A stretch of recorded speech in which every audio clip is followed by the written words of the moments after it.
السلام علیکم۔ بسم اللہ الرحمن الرحیم۔ کبھی کسی میت کا چہرہ دیکھ کر آپ کے ہوش اڑے ہیں؟ کیا کبھی غسل کے دوران ایسا کچھ دیکھا ہے جو آپ کو راتوں کو سونے نہ دے؟ یہ کہانی ایک ایسی میت کی ہے جس کا چہرہ دیکھتے ہی میری چیخ نکل گئی اور آخر میں ایسا انکشاف ہوا جس نے میرے قدموں تلے سے زمین کھینچ لی۔ پوری کہانی سنیں کیونکہ آخر میں جو سبق ہے وہ آپ کی زندگی بدل سکتا ہے۔ میرا نام حارث ہے۔ میری زندگی کی کہانی عام سی ہے، لیکن میرے دل کے جذبات شاید ہر کسی کے جیسے نہ ہوں۔ میں ایک معمولی سا اسکول ٹیچر ہوں۔ تنخواہ محدود ہے، سہولیات کم، لیکن دل بڑا ہے۔ دل میں ایک عادت ہے، ایک شوق ہے جو شاید دنیا کو عجیب لگے، مگر میرے لیے وہ سکون کا باعث ہے۔ میں ماں باپ کا اکلوتا بیٹا ہوں۔ بچپن ہی سے دیکھتا آیا ہوں کہ جب کوئی دنیا سے چلا جاتا ہے تو لوگ دور ہو جاتے ہیں، کوئی میت کے قریب نہیں جاتا، جیسے موت سے ہاتھ ملانے سے کچھ چھن جائے گا۔ لیکن مجھے نہ جانے کیوں ہمیشہ لگتا تھا کہ جو اس دنیا سے جا رہا ہے وہ اللہ کے حضور پیش ہونے والا ہے، اور اگر میں اس کے جسم کو پاک صاف کر کے رخصت کرنے میں مدد دے دوں تو شاید میرے لیے بھی کل کوئی ایسا ہی نیک بندہ مقرر کر دیا جائے۔ اسی سوچ کے ساتھ میں نے زندگی میں بے شمار میتوں کو غسل دیا، کبھی کسی کا جوان بیٹا، کبھی کسی کا شوہر، تو کبھی، اور ہر دفعہ میرے دل نے گواہی دی کہ یہ عمل صرف فرض یا سنت نہیں بلکہ روحانی سکون کا ذریعہ ہے۔ لوگ پوچھتے ہیں تم یہ سب بغیر کسی معاوضے کے کیوں کرتے ہو؟ تو میں بس اتنا کہتا ہوں کہ جب میری اپنی میت ہوگی تو کیا میں چاہوں گا کہ کوئی اس کو زبردستی یا بیزاری سے ہاتھ لگائے؟ نہیں، میں چاہوں گا کہ وہ بندہ میرے لیے دعا کرتا ہوا میرے جسم کو پاک کرے، میری آنکھیں بند کرے، میرے کفن کو محبت سے لپیٹے، اور یہی سوچ کر میں بھی ہر میت کو ایسے ہی غسل دیتا ہوں جیسے وہ میرا اپنا ہو۔ اور اس سب کے بعد جب میں تھکا ہارا گھر لوٹتا ہوں تو میرے اندر ایک عجیب سا سکون ہوتا ہے، جیسے اللہ نے دل پر ہاتھ رکھ کر کہا ہو کہ تو نے میرا بندہ عزت سے واپس بھیجا، میں تیرے لیے بھی ویسا ہی بندہ مقرر کروں گا۔ یہ شوق نہیں، یہ میرا یقین ہے کہ میت کے قریب جانا اللہ کے قریب لے جاتا ہے، اور یہی میری اصل کمائی ہے۔ دنیا جو بھی کہے، میرا دل کہتا ہے کہ میں صحیح کر رہا ہوں، اور بس اسی دل کی آواز پر میں ہر بار لبیک کہتا ہوں۔ جب کوئی کہتا ہے بھائی غسل دینا ہے، آ جائیں، تو میں بغیر سوال کیے بس ساتھ ہو لیتا ہوں، کیونکہ کل جب مجھے غسل دیا جائے گا تو میں چاہتا ہوں کہ پانی میرے جسم پر پڑے تو میرے گناہ بہہ جائیں اور دعا کی خوشبو مجھے لپیٹ لے۔ اس لیے میں آج ہر میت کو اپنی دعا دیتا ہوں تاکہ کل میرے جسم پر بھی کوئی دل سے دعا دے سکے۔ ایک دن ظہر کی نماز کے بعد جیسے ہی میں نے جائے نماز طے کی اور دروازے کی طرف بڑھا تو باہر دو انجان چہرے میرا انتظار کر رہے تھے۔ دونوں کی آنکھوں میں خاموشی تھی، چہروں پر سنجیدگی اور ماتھے پر کچھ فکر کے آثار نمایاں تھے۔ میں نے سلام کیا تو ایک نے دھیرے سے کہا بھائی جی معاف کیجیے گا، وقت کم ہے اور معاملہ ذرا خاص ہے۔ ساتھ والی بستی میں ایک میت ہو گئی ہے، غسل دینے کے لیے کوئی نہیں ہے، لوگوں نے آپ کا نام لیا ہے، برائے کرم اگر ابھی چل سکے تو بڑی مہربانی ہوگی۔ میں نے ان کی آنکھوں میں دیکھا، وہاں کچھ ایسا تھا جو بیان سے باہر تھا، جیسے وہ کچھ کہنا چاہتے ہوں مگر الفاظ ساتھ نہ دے رہے ہوں۔ میں نے ایک لمحے کو دل میں سوچا، پھر بنا کوئی سوال کیے اندر گیا، کپڑے بدلے، وضو کیا اور اسی خاموشی کے ساتھ ان کے ساتھ چل پڑا۔ راستہ زیادہ دور نہیں تھا، لیکن ان چند منٹوں کی مسافت میں ایک عجیب سا بوجھ تھا۔ دونوں افراد بھی خاموش تھے، جیسے زبانیں ساتھ چھوڑ گئی ہوں۔ ہوا میں بھی کچھ الگ سا سکوت تھا، جیسے درخت بھی خاموش کھڑے ہوں، جیسے پرندوں نے بھی آج آواز نہ نکالنے کا فیصلہ کیا ہو۔ میرے دل میں بے چینی تھی، ایسی بے چینی جو اکثر کسی انہونی کے آنے سے پہلے محسوس ہوتی ہے۔ قدم تو آگے بڑھ رہے تھے، لیکن دل جیسے پیچھے کہیں رک گیا تھا۔ بار بار ذہن میں سوال ابھرتا، آخر ایسی کیا بات ہے جس نے ان کے چہروں سے رنگ چھین لیا ہے؟ میں نے خود کو سنبھالا اور دعا مانگنے لگا، یا اللہ خیر کا معاملہ ہو، اور اگر کسی کی آزمائش ہے تو ہمیں اس میں سرخرو کر دے۔ راستے کی خاموشی، دل کی بے چینی اور ہوا کی سنجیدگی، سب کچھ کسی انوکھے واقعے کی خبر دے رہا تھا۔ لیکن کیا تھا وہ سب کچھ؟ یہ تو مجھے اس دروازے کے پار جا کر ہی پتہ چلنا تھا، جس کے قریب پہنچ کر میرے قدم خود بخود آہستہ ہو گئے تھے، جیسے دل نے پہلے ہی جان لیا ہو کہ آج کا دن عام دن نہیں ہے۔ جب ہم اس گھر کے دروازے کے قریب پہنچے تو وہاں پہلے ہی کئی لوگ موجود تھے، کچھ خاموش کھڑے تھے، کچھ آہستہ آہستہ قرآن پڑھ رہے تھے، اور کچھ اپنی نظریں جھکائے ایک دوسرے کے چہرے پر کسی اشارے کی تلاش میں تھے، جیسے کسی کی زبان کچھ کہنا چاہتی ہو مگر الفاظ کی ہمت نہ ہو۔ میں خاموشی سے ان دونوں افراد کے پیچھے چلتا اندر داخل ہوا تو کمرے کی ایک طرف سفید چادر سے ڈھکی ایک میت رکھی ہوئی تھی، اور اس کے گرد چار پانچ لوگ آہستہ آہستہ تیاریوں میں مصروف تھے۔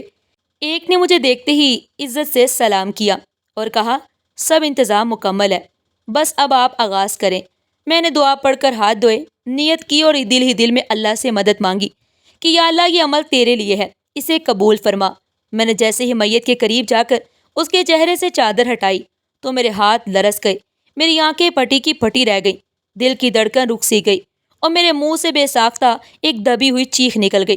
مجھے اپنے قدموں کے نیچے زمین کھسکتی ہوئی محسوس ہوئی اور میری سانس جیسے سینے میں اٹک گئی۔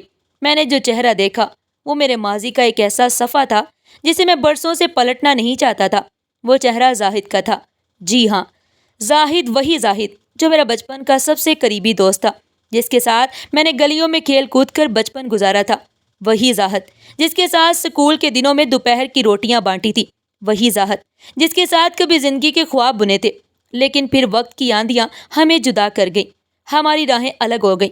زاہد دنیا کے رنگوں میں کچھ اس طرح کھویا کہ دوستی کے رشتے بھی بھول بیٹھا۔ برسوں بیت گئے، نہ ملاقات ہوئی، نہ خبر ملی، اور آج جب ملی تو یوں کہ وہ چادر اوڑے میرے سامنے بے جان پڑا تھا۔ اس کا چہرہ وہی تھا، لیکن زرد پڑ چکا تھا، آنکھیں بند تھی جیسے اب دنیا کی کسی روشنی کی طلب باقی نہ رہی ہو۔ میں کچھ لمحوں تک ساکت کھڑا رہا، میری زبان بند ہو گئی، میرے ہاتھ کانپنے لگے اور میری آنکھوں میں وہ تمام پرانی یادیں گونگ گئی جو زاہد کے ساتھ جڑی ہوئی تھی۔ میں نے اپنے اندر کے طوفان کو تھامنے کی کوشش کی، لیکن دل سے ایک ہی صدا آ رہی تھی، یا اللہ، یہ کیا ہو گیا؟ یہ وہی زاہد ہے نا جس کے ساتھ میں نے جینے کے خواب دیکھے تھے؟ آج میرے ہاتھوں سے اسے دنیا کی مٹی کے حوالے ہونا ہے۔ کیا وقت نے ہمیں صرف اس لمحے کے لیے دوبارہ ملایا تھا؟ میں حیران بھی تھا اور غمگین بھی، مگر سب سے زیادہ اس سوال نے مجھے گھیر رکھا تھا کہ آخر برسوں بعد مجھے کیوں اس کی میت کے قریب لایا گیا؟ کیا کوئی راز تھا جو مجھے معلوم ہونا تھا؟ کیا کوئی سبق تھا جو اس ملاقات میں پوشیدہ تھا؟ زاہد کا مزاج شروع سے ہی تیز تھا، لیکن بچپن میں ہم سب یہی سمجھتے تھے کہ شاید عمر کے ساتھ ساتھ وہ سنبھل جائے گا، مگر وقت کے ساتھ اس کا غصہ کم ہونے کی بجائے بڑھتا ہی چلا گیا۔ اس کی زبان میں تلخی آتی گئی اور اس کے لہجے میں ایسی سختی آ گئی کہ کبھی کبھی خود مجھے بھی اس پر حیرت ہوتی۔ میں اس کا دوست تھا، بچپن کا ساتھی تھا، ہر وقت ساتھ کھیلنے والا، لیکن کچھ سچ ایسے ہوتے ہیں جنہیں دوست بھی نظر انداز نہیں کر سکتے۔ ظاہر جب اپنی ماں سے بات کرتا تو اس کے الفاظ میں نہ احترام ہوتا نہ محبت۔ ایک بار نہیں، بارہا ایسا ہوا کہ میں نے اسے اپنی ماں پر چیختے چلاتے دیکھا۔ اس کی آواز میں ایسی سختی ہوتی جیسے وہ کسی دشمن سے بات کر رہا ہو۔ ایک بار میں اس کے گھر گیا تو دیکھا کہ اس کی ماں نے اس کے لیے چائے بنائی، لیکن زاہد نے صرف اتنا کہہ کر کپ گرایا کہ اسے چائے میں چینی کم لگی تھی۔ وہ کوئی بھی بات برداشت نہیں کرتا تھا، چھوٹی سی بات پر چیزیں پھینک دینا، دروازہ زور سے بند کرنا، برتن توڑ دینا، یہ سب اس کا معمول بن چکا تھا۔ اس کا باپ ایک نرم دل انسان تھا جو خاموشی سے سب کچھ سہتا رہا، لیکن زاہد نے اس کی خاموشی کو کمزوری سمجھ لیا تھا۔ باپ کی باتوں کو ہمیشہ جھٹلانا، اس کی رائے کو نظر انداز کرنا اور سب کے سامنے بے عزتی کرنا اس کا عام رویہ تھا۔ محلے میں سب اسے بدتمیز اور گستاخ لڑکا کہتے تھے۔ کوئی اسے اپنے بچوں کے قریب دیکھنا بھی پسند نہیں کرتا تھا، لوگ اسے کتراتے تھے۔ میں نے کئی بار نرمی سے اسے سمجھانے کی کوشش کی، بیٹھ کر اسے حدیث سنائی، ماں باپ کی عظمت کے قصے سنائے اور اسے بتایا کہ ماں باپ کی خدمت جنت کے دروازے کھولتی ہے اور ان کی نافرمانی عذاب کا سبب بنتی ہے۔ میں نے اسے قرآن کی وہ آیت سنائی جن میں ماں باپ کے ساتھ حسن سلوک کا حکم دیا گیا، لیکن وہ ہر بار بس ہنس کر بات ٹال دیتا اور کہتا، بھائی تو استاد بن گیا ہے، مجھے نہ درس دے، جو مرضی ہے کر لوں، مجھے کسی کا خوف نہیں۔ میں نے آخری بار جب اسے سمجھایا تو اس نے میرے سامنے کہا کہ میں کسی مولوی کی باتوں میں نہیں آتا اور مجھے کوئی سزا وغیرہ کا ڈر نہیں، نہ جنت کی خواہش ہے نہ دوزخ کا خوف۔ وہ یہ کہہ کر کہکا لگا کر ہنسا اور میں اندر ہی اندر کام گیا۔ مجھے تب اندازہ نہیں تھا کہ وہ ایک ایسی راہ پر چل پڑا ہے جہاں سے لوٹنا شاید ممکن نہیں۔ میں نے دل میں دعا کی کہ یا اللہ اس کے دل کو ہدایت دے، کیونکہ جس کا دل ماں باپ کے لیے نرم نہ ہو اس کے دل میں کسی اور کے لیے نرمی کہاں سے آ سکتی ہے۔ زاہد کی ماں ایک نرم دل اور صابر عورت تھی، ان کی آنکھوں میں ہمیشہ ایک عجیب سی اداسی بسی رہتی تھی۔ جب بھی کبھی میں ان کے گھر جاتا یا راستے میں ملتا تو وہ مجھے روک کر بات کرنے لگتی اور اکثر باتوں کا اختتام آنسوؤں پر ہوتا۔ وہ میری طرف دیکھتی اور بھرائی ہوئی آواز میں کہتی، بیٹا، زاہد اب وہ زاہد نہیں رہا جو تیرے ساتھ ہنسا کرتا تھا، جو کبھی نعتیں سن کر خاموش ہو جاتا تھا، جو رمضان میں سحری کے وقت جگایا کرتا تھا۔ اب وہ کچھ اور ہو گیا ہے۔ اس کی نظروں میں نفرت ہے، لہجے میں کاٹ ہے۔ مجھے ایسا محسوس لگتا ہے جیسے میرے پیٹ کا ٹکڑا میرے ہی سینے پر چڑھ دوڑا ہو۔ وہ اکثر میری طرف امید بھری نظروں سے دیکھتی، جیسے میں کچھ کر سکوں، جیسے میں کوئی ایسی بات کہہ سکوں جو زاہد کے دل کو چھو جائے۔ لیکن میں خود بے بس تھا۔ میں نے جتنا ہو سکا سمجھایا، لیکن زاہد کے دل پر جیسے تالے پڑ چکے تھے۔ اور پھر ایک دن ایسا آیا جس کی خاموش آہٹ برسوں سے محسوس ہو رہی تھی، لیکن ہم میں سے کوئی اسے روک نہیں سکا۔ زاہد کی ماں اس دنیا سے چلی گئی، ایک صابر ماں، خاموشی سے اپنی فریادیں لیے خالق کے حضور پیش ہو گئی۔ جب میں اس دن زاہد کے گھر پہنچا تو دل بوجھل تھا۔ میں جانتا تھا کہ ماں کا سایہ اٹھنا کیسا ہوتا ہے۔ میں جانتا تھا کہ اس خلا کو کبھی کوئی نہیں بھر سکتا۔ لیکن جب میں نے زاہد کو دیکھا تو وہ کسی اور ہی دنیا میں تھا۔ چہرے پر افسوس یا غم کی کوئی لکیر نہیں تھی۔ الٹا جب کسی نے اسے ماں کے بارے میں تسلی دینا چاہی تو وہ ہلکا سا مسکرایا اور بے نیازی سے کہا، اچھی بات ہے، کم از کم روز روز کی شکایتیں تو ختم ہوئیں۔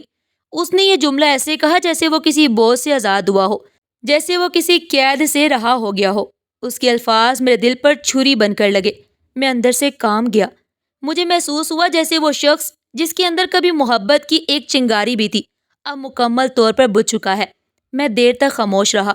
میری زبان ساتھ چھوڑ گئی، آنکھیں بے اختیار بھر آئیں۔ میں نے ایک طرف دیکھا جہاں اس کی ماں کی تصویر رکھی تھی، اور مجھے یوں لگا جیسے اس تصویر کی آنکھیں مجھ سے سوال کر رہی ہوں، کیا میں واقعی ناکام ہو گیا ہوں؟ کیا میری ممتا ہار گئی؟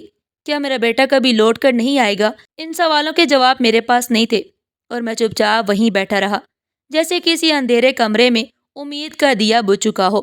جب میں نے زاہد کے غسل کی نیت کی تو دل کے اندر ایک عجیب سا اضطراب تھا۔ ہاتھ کانپ رہے تھے اور دل کسی اندیکھے خوف سے لرز رہا تھا۔ میں نے خود کو سنبھالا، بسم اللہ پڑھی اور آہستہ آہستہ پانی بہانے لگا۔ لیکن جیسے ہی پانی زاہد کے جسم سے ٹکرایا تو ایسا لگا جیسے کوئی انجانی رکاوٹ ہو، جیسے پانی رکنے لگا ہو، جیسے جسم خود پانی کو قبول نہ کر رہا ہو۔ میں حیران ہوا، لیکن خود کو تسلی دی کہ شاید میرا وہم ہو۔ لیکن پھر جب میں نے اس کا جسم اٹھایا تو وہ عام میتوں کی طرح ہلکا نہیں تھا۔ وہ جسم بوجھل تھا، اتنا بوجھل کہ مجھے لگا جیسے کئی افراد کا بوجھ ایک ساتھ ہو، جیسے وہ جسم نہیں بلکہ کوئی برسوں کا گناہ کا بوجھ ہو جس نے اسے زمین سے باندھ رکھا ہو۔ میں نے کئی میتوں کو غسل دیا، ہر عمر کے مرد بچے سب کو اللہ کے حکم سے پاک کیا، لیکن کبھی کسی کے جسم سے ایسی بھاری کیفیت محسوس نہیں کی تھی۔ ہر بار جب میں کفن لپیٹتا تو وہ کھل جاتا، ایسا لگ رہا تھا جیسے کفن خود لپٹنے سے انکاری ہو، جیسے وہ روح اپنے اعمال سے شرمندہ ہو کر سکون سے لیٹنا نہیں چاہتی تھی۔ اور پھر ایک لمحہ ایسا آیا جب مجھے زاہد کے جسم سے ایک ایسی مہک آئی جو میرے دل کو چیر گئی۔ وہ کوئی عام مہک نہیں تھی، وہ ایسی بدبو تھی جو ناک سے زیادہ دل کو چبھ رہی تھی۔ میں نے ارد گرد دیکھا کہ کہیں کچھ گرا تو نہیں، کچھ خراب پانی، لیکن سب کچھ ویسا ہی تھا جیسا ہمیشہ ہوتا تھا، صرف یہ میت مختلف تھی۔ اس کا جسم احتجاج کر رہا تھا، جیسے کوئی فریاد کر رہا ہو، جیسے وہ اپنے ماضی کے عمل پر شرمندہ ہو، لیکن اب بہت دیر ہو چکی ہو۔ میں نے اپنے آنسو ضبط کیے۔ میں چاہتا تو غسل چھوڑ کر باہر آ جاتا، لیکن یہ کام عبادت تھا۔ میں جانتا تھا کہ اس کا انجام اللہ کے ہاتھ میں ہے، لیکن میں اپنا فرض ادا کیے بغیر پلٹ نہیں سکتا تھا۔ میں نے دعا پڑھی اور ہر عمل کے ساتھ دل سے یہ دعا نکلی، یا اللہ، اگر اس کی کوئی نیکی ہے تو اسے قبول فرما، اگر اس نے کبھی کسی لمحے تجھے یاد کیا ہے تو اسے معاف فرما۔ لیکن اس تمام عمل کے دوران جو کیفیت میں نے محسوس کی وہ میرے دل سے کبھی نہیں مٹ سکی۔ وہ بھاری جسم، وہ بار بار کھلتا کفن، وہ مہک جو روح کو جھنجھوڑ دے، وہ سب میرے لیے ایک صدمہ بن چکا تھا، جیسے زاہد کی میت خود اپنی زندگی کے ہر لمحے پر سوال اٹھا رہی ہو، جیسے وہ چاہ رہی ہو کہ کوئی سن لے، کوئی سمجھ جائے، اور شاید کوئی سیکھ لے کہ ماں باپ کا دل دکھا کر دنیا میں سکون نہیں ملتا، اور موت کے بعد چین تو کبھی نہیں ملتا۔ جب میں نے غسل مکمل کیا تو میں نے آہستگی سے زاہد کے چہرے پر کفن لپیٹا۔ دل پر ایک عجیب سا بوجھ تھا، جیسے میں نے صرف ایک جسم کو نہیں بلکہ ایک پوری کہانی کو سپرد خاک کرنے جا رہا تھا۔ میرے ہاتھ لرز رہے تھے اور دل میں بے چینی ایسی کہ الفاظ بیان نہیں کر سکتے۔ میں خاموشی سے کمرے کے کونے میں بیٹھ گیا اور آہستہ آہستہ آنکھیں بند کر کے دل ہی دل میں زاہد کے لیے دعا کرنے لگا، یا اللہ، اگر اس کے دل میں کبھی ماں کے لیے کوئی نرم گوشہ جاگا ہو تو اسے بخش دے، یا اللہ اگر اس کی زبان سے کبھی کوئی معافی کے الفاظ نکلے ہوں تو اسے قبول فرما۔ میرے دل کے اندر ایک طوفان تھا اور اسی لمحے زاہد کے والد میرے قریب آ کر بیٹھ گئے۔ ان کی آنکھیں نم تھی اور چہرے پر برسوں کی تھکن اور دکھ کا عکس صاف جھلک رہا تھا۔ وہ کچھ لمحے خاموش بیٹھے رہے جیسے کوئی الفاظ ڈھونڈ رہے ہوں، پھر آہستہ آہستہ بولے، بیٹا تم تو جانتے ہو زاہد کی ماں کی وفات کے بعد میرا دل ٹوٹ چکا تھا، میں کچھ بول نہیں پاتا تھا۔ زاہد کے رویے نے مجھے اندر سے توڑ دیا، لیکن تمہیں کچھ بتانا چاہتا ہوں جو شاید تمہیں پہلے پتہ نہیں تھا۔ وہ بولے، کل رات جب زاہد کی حالت بگڑنے لگی اور وہ بستر سے اٹھ نہ سکا تو اس کی سانسیں بے ترتیب ہو رہی تھی اور اس کی نظریں چھت پر جمی ہوئی تھی۔ میں اس کے قریب گیا تو اس کے لب ہل رہے تھے۔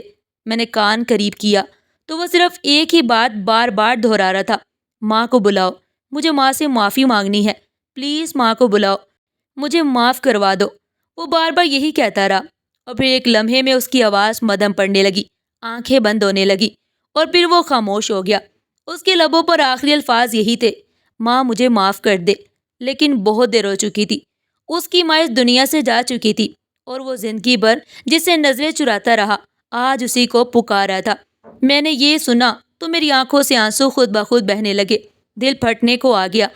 میں نے آنکھیں بند کی اور دل سے ایک ہی دعا نکلی، یا اللہ ہمیں والدین کی زندگی میں ان کی قدر کرنے کی توفیق دے، کیونکہ جن لمحوں کو ہم ٹالتے رہتے ہیں وہ ایک دن بہت قیمتی ہو جاتے ہیں، اور جب دل معافی کے لیے تڑپتا ہے تو اکثر بہت دیر ہو چکی ہوتی ہے۔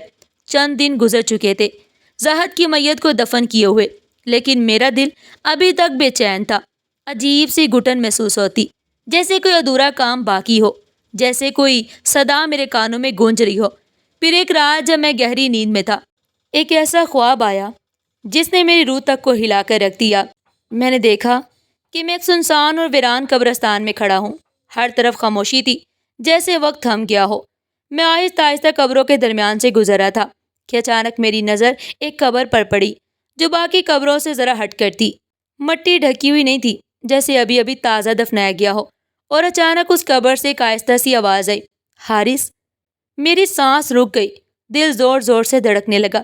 میں نے قبر کے قریب جا کر دیکھا تو وہ زاہد کی قبر تھی، اور پھر اچانک زمین میں سے اس کا چہرہ نمودار ہوا، لیکن وہ چہرہ ویسا نہیں تھا جیسا میں نے زندگی میں دیکھا۔ وہ چہرہ سیاہ ہو چکا تھا، آنکھیں اندر کو دھنس چکی تھی اور لب خشک ہو کر کانپ رہے تھے۔ اس کی آواز دبی ہوئی اور لرزتی ہوئی تھی، حارث، ماں کی بد دعا لگ گئی، مجھے معاف کروا دے، دعا کر اللہ مجھے معاف کر دے۔ یہاں اندھیرا ہے، یہاں گھٹن ہے، یہاں سکون نہیں ہے، میں تڑپ رہا ہوں، یہاں کوئی سننے والا نہیں ہے۔ ماں کو بہت ستایا میں نے دل دکھایا، میں نے چیخ کر بات کی، میں نے اس کی راتوں کے سکون کو چھینا۔ حارث دعا کر، اللہ مجھے معاف کر دے۔ میں اس کے الفاظ سنتا جا رہا تھا اور میرا دل کانپ رہا تھا۔ میں کچھ کہنا چاہتا تھا لیکن زبان بند تھی۔ میں نے ہاتھ بڑھایا لیکن میرا جسم مفلوج ہو گیا، اور پھر ایک ایسی چیخ فضا میں بلند ہوئی کہ میری آنکھ کھل گئی۔ میں ہڑبڑا کر بستر سے اٹھا، میرا سارا جسم پسینے سے بھیگا ہوا تھا اور دل زور زور سے دھڑک رہا تھا۔ کمرہ تاریک تھا لیکن اندر کا اندھیرا اس سے کہیں زیادہ گہرا تھا۔ میں دیر تک وہیں بیٹھا رہا اور پھر آنکھوں سے بے اختیار آنسو بہنے لگے۔ وہ خواب نہیں تھا، وہ ایک پیغام تھا، ایک سچائی تھی جو مجھے جھنجھوڑنے آئی تھی، اور شاید اس دنیا کے ہر اس شخص کو جگانے آئی تھی جو ماں باپ کو معمولی سمجھ کر ان کی قدر کھو دیتا ہے۔ یہ خواب میرے لیے سبق بھی تھا اور نصیحت بھی، کہ جس دل کو ہم زندگی میں توڑتے ہیں وہی دل آخرت میں ہماری نجات کے دروازے بند کر سکتا ہے۔ اس دن کے بعد میری زندگی وہ نہ رہی جو پہلے تھی۔ دل کے اندر ایک ایسا درد بس چکا تھا جو ہر سانس کے ساتھ گہرا ہوتا جا رہا تھا۔ زاہد کی موت، زاہد کا وہ چہرہ، زاہد کے والد کے وہ الفاظ اور پھر وہ خواب، سب کچھ میرے وجود میں ایک ایسی تبدیلی لے آیا تھا جس نے میرے جینے کا مقصد ہی بدل دیا۔ میں نے تہیہ کر لیا کہ اب میری زندگی صرف میرے لیے نہیں بلکہ ان سب کے لیے ہوگی جو آج بھی اپنے ماں باپ کو بوجھ سمجھتے ہیں، جو ان کے چہرے کی جھریوں کو وقت کی مار نہیں بلکہ کمزوری سمجھتے ہیں، جو ان کی باتوں کو پرانا خیال کہہ کر نظر انداز کر دیتے ہیں۔ میں نے فیصلہ کر لیا تھا کہ میں اپنی ہر کلاس میں اپنے ہر شاگرد کو یہ سبق ضرور دوں گا کہ ماں باپ کی خدمت سب سے بڑی عبادت ہے، کہ ان کی دعائیں وہ خزانہ ہے جو زندگی کے ہر موڑ پر ہمارے لیے آسانیاں پیدا کرتی ہیں۔ میں نے ہر محفل میں، ہر ملاقات میں لوگوں کو زاہد کی کہانی سنائی۔ میں نے انہیں بتایا کہ جب ماں باپ راضی ہوں تو اللہ خود راضی ہو جاتا ہے، اور جب وہی ماں باپ ناراض ہوں تو ساری دنیا کی کامیابی بھی کسی کام نہیں آتی۔ میں نے ان ماں باپ کی آنکھوں میں وہ روشنی دیکھی جو اپنے بچوں سے صرف ایک بات چاہتے ہیں، عزت اور محبت۔ اور میں ہر بار یہ بات دہراتا ہوں کہ زاہد کی میت میرے لیے صرف ایک جنازہ نہیں تھی، وہ میرے لیے ایک پیغام بن گئی تھی۔ وہ پیغام جو ہر دل کو جھنجھوڑنے کے لیے کافی ہے، وہ پیغام جو ہمیں یہ سکھاتا ہے کہ ماں باپ کو آخری وقت میں یاد کرنا کافی نہیں ہوتا، ان کی زندگی میں ان کے قدموں میں بیٹھنا ضروری ہوتا ہے، ان کے دکھ سکھ میں شریک ہونا ضروری ہوتا ہے۔ میں نے دل سے دعا مانگی، یا اللہ میرے والدین کو سلامت رکھنا اور مجھے ان کی خدمت کی توفیق دینا، کیونکہ اب میں جان چکا تھا کہ زندگی کا اصل سکون ان کی خوشی میں چھپا ہے، اور جو لوگ ان کی ناراضگی لے کر دنیا سے رخصت ہوتے ہیں ان کے لیے قبر بھی پرسکون نہیں ہوتی۔ زاہد کی میت میرے ہاتھوں سے غسل پا کر اپنی آخری منزل کی طرف روانہ ہو گئی، لیکن جو سبق وہ مجھے دے گئی وہ ایسا تھا جو نہ صرف میرے دل پر نقش ہو گیا بلکہ میری پوری زندگی کی سمت بدل کر رکھ دی۔ اس کے جانے کے بعد بھی اس کی خاموشی میں ایک ایسی صدا تھی جو ہر وقت میرے کانوں میں گونجتی رہی، اس کا وہ سیاہ چہرہ، اس کی وہ بے بسی بھری فریاد کہ ماں کو بلا دو، میں معافی مانگنا چاہتا ہوں۔ وہ خواب جس میں وہ قبر میں بے چینی سے تڑپ رہا تھا، وہ منظر میری آنکھوں سے کبھی دور نہیں ہو سکا، اور وہ الفاظ جو اس کے والد نے روتے ہوئے کہے تھے کہ زاہد آخری لمحوں میں صرف ماں کو پکار رہا تھا، یہ سب کچھ میرے لیے صرف ایک واقعہ نہیں تھا بلکہ ایک ایسا آئینہ تھا جس میں میں نے خود کو بھی پرکھا اور اس معاشرے کو بھی۔ میں نے دیکھا کہ ہم کیسے معمولی باتوں پر ماں باپ کو نظر انداز کرتے ہیں، کیسے ان کے مشورے کو پرانا فیشن کہتے ہیں، ان کی شفقت کو بوجھ اور ان کی خاموش دعاؤں کو بے قیمت سمجھتے ہیں، لیکن جب وہ چلے جاتے ہیں تو ساری دنیا کے ہجوم میں بھی وہ خالی پن باقی رہ جاتا ہے جو کبھی بھر نہیں سکتا۔ زاہد کی کہانی میرے لیے صرف ایک موت کی داستان نہیں تھی، وہ میرے لیے ایک زندہ نصیحت تھی، ایک ایسا سچ جو میں آج ہر بچے، ہر نوجوان، ہر سننے والے کو کہنا چاہتا ہوں۔ اگر تم چاہتے ہو کہ کل تمہاری قبر میں روشنی ہو تو آج تم اپنے والدین کے چہرے پر مسکراہٹ لاؤ۔ اگر تم چاہتے ہو کہ کل تمہیں موت کے وقت سکون ملے تو آج ان کے دل کو سکون دو، ان کے ہاتھوں کو مصروف نہیں بلکہ مطمئن کرو، ان کی دعاؤں کو اپنا سرمایہ سمجھو، ان کے سائے کو اپنی جنت جانو، کیونکہ جو لوگ اس جنت کو کھو دیتے ہیں ان کے لیے پھر کوئی دعا سکون نہیں بن سکتی۔ زاہد گیا، لیکن جاتے جاتے مجھے سکھا گیا کہ ماں باپ کی رضا ہی اصل کامیابی ہے، اور جو اس رضا سے منہ موڑ لیتا ہے وہ دنیا میں بھی خالی رہتا ہے اور آخرت میں بھی تنہا رہ جاتا ہے۔ آپ نے کبھی ماں باپ کا دل دکھایا ہے؟ کیا کبھی ان کی آنکھوں میں آنسو آپ کی کسی بات کی وجہ سے آئے ہیں؟ کیا کبھی آپ نے سوچا کہ ان کی خاموشی دراصل دل کی چیخ ہے؟ اگر ہاں تو ابھی وقت ہے، ابھی سانسیں باقی ہیں، ابھی دروازے کھلے ہیں۔ ماں باپ کی گود اب بھی جنت کا سایہ بن کر آپ کو بلاتی ہے، ان کے لبوں سے نکلی دعا آج بھی آسمان کی بلندیوں کو چھو سکتی ہے۔ ابھی دیر نہیں ہوئی، ابھی ان کے قدموں میں جھک جائیں، ان سے معافی مانگ لیجئے، کیونکہ کل جب سب دروازے بند ہوں گے اور صرف ایک تنہائی ہوگی تو وہاں صرف وہی اعمال ساتھ جائیں گے جو ماں باپ کی خوشی سے چمکے ہوں گے۔ ان کی رضا ہی وہ کنجی ہے جو قبر کے اندھیروں کو روشنی میں بدل سکتی ہے۔ اگر آپ کو یہ کہانی دل کو چھونے والی لگی، اگر آپ کے دل میں کوئی لمحہ ایسا آیا جب آنکھ نم ہوئی یا دل نے سچ کو محسوس کیا تو پلیز اس ویڈیو کو دل سے ایک لائک ضرور دیجیے گا، شیئر کریں تاکہ یہ سبق کسی اور دل تک بھی پہنچ سکے۔ اور اگر آپ چاہتے ہیں کہ ایسی اور سچی اور سبق آموز کہانیاں آپ تک بر وقت پہنچتی رہیں تو ہمارے چینل کو ضرور سبسکرائب کریں، کیونکہ یہاں کہانی صرف وقت گزاری نہیں ہوتی بلکہ روح کو جگانے والی روشنی ہوتی ہے۔ ہم پھر ملیں گے ایک نئی کہانی میں، ایک نئے سبق کے ساتھ۔ تب تک کے لیے اپنا بہت سارا خیال رکھیے، اپنے ماں باپ سے خوب محبت کیجیے اور ان کی دعائیں لے کر زندگی کا سفر آسان بنائیے۔ اللہ آپ کو سلامت رکھے، خوش رکھے اور ہر قدم پر ماں باپ کی رضا نصیب کرے۔ پھر ملیں گے ایک اور دل کو چھو لینے والی کہانی میں، تب تک کے لیے خدا حافظ۔